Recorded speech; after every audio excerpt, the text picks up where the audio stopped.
Progressive overload is one of the most important concepts in strength training programs. So if you've never heard of it, then listen in, because what I'm about to say is going to be really important to whether you get results or not from lifting. My name is Dave Minishin, and I'm the owner and head coach over at Scope Fitness. In today's video, we're going to go over the basics of what a progressive overload is, how to implement it, and how to make sure that it's actually working in your favor and that you're doing it right so that you're getting results. Now, one of the most common misconceptions about a progressive overload is that it's something that you do in your program as far as programming it into what you're supposed to be doing, but instead it's actually the evidence of results that your program is working for you. Now, you'll see a little bit of what I mean by that as I kind of go into detail of how to actually do this. So let's start off with a simple example of using just one muscle group. So we're going to say legs. And let's say that we did squats 3 times in a week. So we're going to do 3 sets of squats, let's say Monday, Wednesday, Friday. And every time we do them, we do 10 reps. Okay? And the amount of weight that we lift is going to be 100 pounds. So at the end of every day that we've done squats, we would have then done 3,000 pounds of lifting. And since we're doing this workout, these squats 3 times a week, then we can times that by 3, and that's going to be 9,000 pounds lifted with our legs doing that exercise throughout the week. Now, progressive overload is not only just the day of workout that you're doing, but it's the entire week to accommodate how your body is able to respond and recover from that workout. So that if you're able to continue to do that same amount of volume every single day, then you know that you're able to properly recover from that workout. Now, progressive overload is now the capability of then saying the next week you do a little bit more. Now, there's different ways of doing this. You could do a little bit more by including a 4th set every day.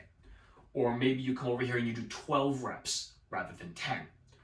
Or maybe you increase the weight to 110 or 120.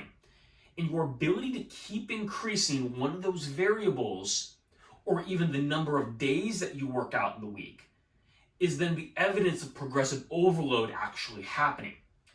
So when you are doing strength training based workout, you want to make sure that progressive overload is happening, even if it's in the slightest amount. Because if it's not, then you're not actually pushing your body to achieve more than what it was capable of doing before. So how do we do this? Well, one is you're going to actually have to track what you're doing.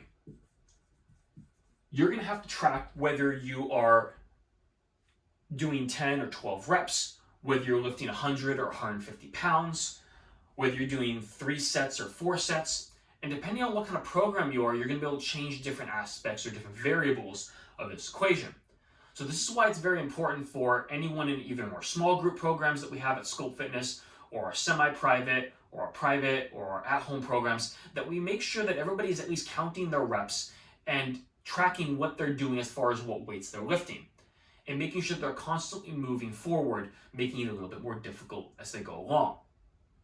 The second thing that you really want to make sure that you're paying attention to is how close you get to near failure. And the reason that this is important is because if you're expecting to be able to achieve progressive overload, you have to come within 1 to 3 reps of near failure every set. So for example, let's say we'll take the squats into an example again. Let's say that we did 3 sets here, and the first time that we did the set, we were able to achieve 11 reps. We got 11 out. We can maybe squeeze another 1 or 2 out, but if we were to do any more than that, we wouldn't be able to get it out. We would fail to complete that rep. Then the next one after that, we only got 10, because now we're starting to get tired. And then maybe that last rep set, we only got 9 in. When something like that is happening where you're barely able to get out those reps and you're struggling, that's how you know you're coming in near failure.